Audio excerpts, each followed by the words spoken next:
Bismillahirrahmanirrahim. Hari ini kita akan mempelajari tema 6 subtema 2, perpindahan kalor di sekitar kita.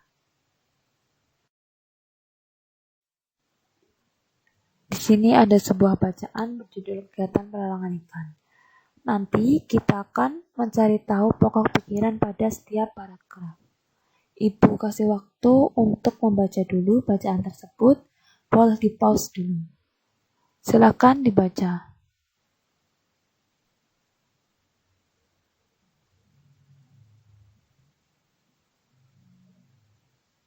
Sudah?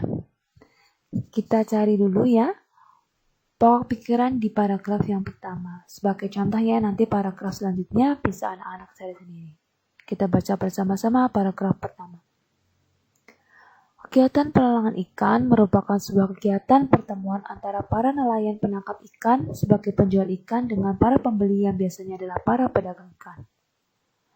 Dalam pelelangan ikan, para pembeli akan melakukan penawaran secara langsung yang dibantu oleh juru lelang. Para juru lelang ini akan menawarkan harga dari harga paling rendah yang ditentukan penjual. Lalu para pembeli akan melakukan penawaran. Pembeli dengan harga penawaran tertinggi akan mendapatkan barangnya. Pokok pikiran pada paragraf pertama ada pada kalimat utama. Kalimat utamanya ada di awal paragraf ya anak-anak yang paragraf pertama.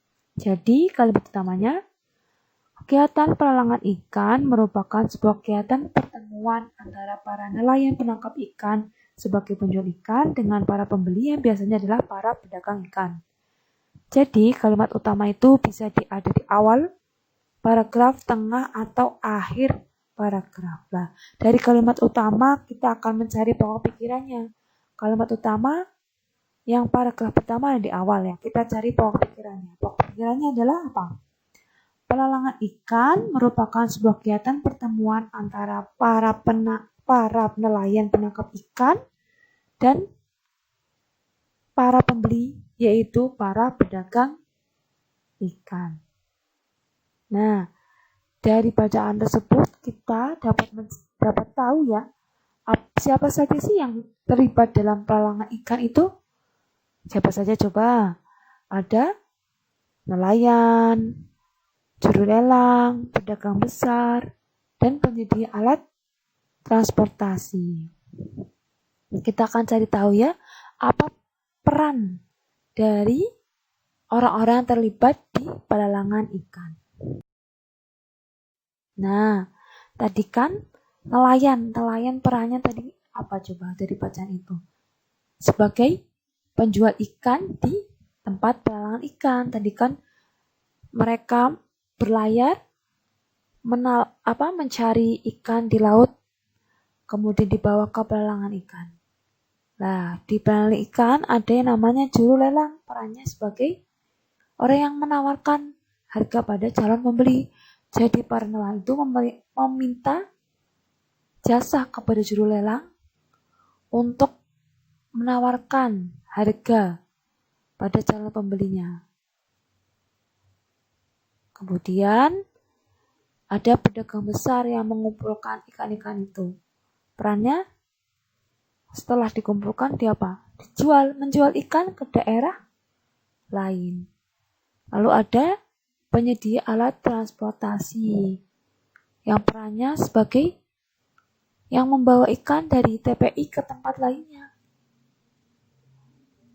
Jadi nelayan itu mencari ikan, kemudian di TPI meminta jasa kepada juru lelang untuk menawarkan, kemudian dibeli oleh pedagang besar, lalu perannya menjual lagi ikan ke daerah lain dan meminta bantuan kepada penyedia alat transportasi yang kemudian akan dibayar untuk membawa ikan ke tempat lain. Itulah peran-peran dari orang-orang yang terlibat pada kegiatan di tempat pelelangan ikan.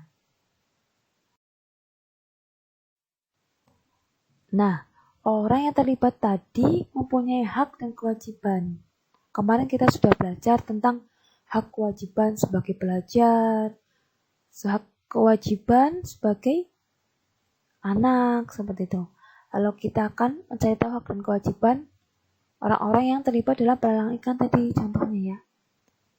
Ya, ada nelayan. Nelayan memiliki hak apa? Mendapatkan uang dari hasil penjualan ikan tadi. Kewajibannya apa? Menyediakan ikan dengan kualitas yang baik. Ikan yang segar, baru ditangkap, lalu langsung dijual. Nah, seperti itu. Kemudian, juru lelang, haknya apa? Mendapatkan jasa dari hasil pelelangan. Tadi kan meminta bantuan nelayannya untuk dilelangkan. Ikan-ikannya itu dijual. Lah, mereka mempunyai hak mendapatkan jasa yang berupa upah dari para nelayan yang meminta jasanya. Nah, itu. Kewajibannya apa? Memberikan informasi harga ikan dengan benar. Jadi dari nelayan tadi meminta harga periode segini. Misalkan menjual ikan 1 keranjang dengan harga 300.000, harga terendah 300.000. Maka jurulan juga harus mengatakan bahwa harga paling rendahnya 300.000, tidak boleh dinaikkan dulu jadi 350 atau 380, seperti itu. Ya, kemudian ada pedagang besar sebagai pembeli kan tadi kan ya. Mempunyai hak apa? Mendapatkan untung dari hasil penjualan haknya. Mereka boleh menaikkan harganya lagi sewaktu menjual lagi ikan-ikan yang mereka beli. Nah, kewajibannya apa? Menyediakan ikan yang dibutuhkan pembeli. Nah, tadi itu kan dibawa kemana? Ke daerah-daerah pedagang besar itu. Dijual lagi ke orang-orang lain. Ke pedagang-pedagang kecil lain, bisa jadi seperti itu. Yang keempat ada penyedia alat transportasi. Pedagang besar membawa ikan-ikan itu bisa mendapatkan jasa. Jadi dari penyedia alat transportasi. Nah, haknya apa? Mendapatkan jasa pengangkutan ikan. Nah, mendapatkan upah dari pengangkutan ikan itu. Kewajibannya mengangkut barang hingga tempat tujuan. Jadi harus yang namanya amanah.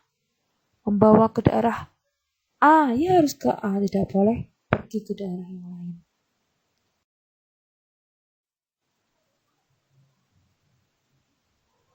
Nah, kita akan membahas tentang kewajiban warga negara.